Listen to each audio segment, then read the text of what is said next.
আমরা শ্রেষ্ঠ উম্মত কেন হইলাম?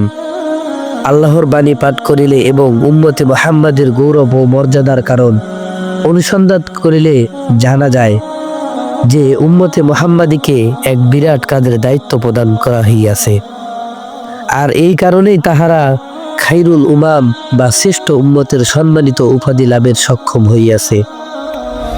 দুনিয়া সৃষ্টির প্রকৃত উদ্দেশ্য হইতেছে এক ও অদ্বিতীয় আল্লাহর পরিচয় জানা।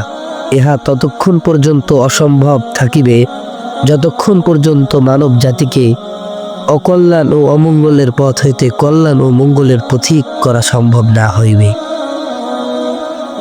একমাত্র এই উদ্দেশ্যই আল্লাহ রাব্বুল আলামিন অগণিত নবী রাসূল প্রেরিত পৃথিবীতে পাঠিয়েছেন।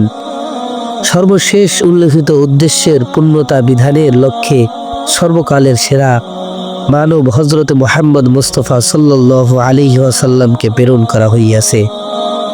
আল্লাহ তাআলা সেই শ্রেষ্ঠ মানবের মাধ্যমে বিশ্ববাসীকে জানাইয়া দিয়েছেন, আজ তোমাদের দিনকে তোমাদের জন্য পরিপূর্ণ করিয়া দিলাম এবং তোমাদের প্রতি আমার নিয়ামত সম্পূর্ণ করিলাম।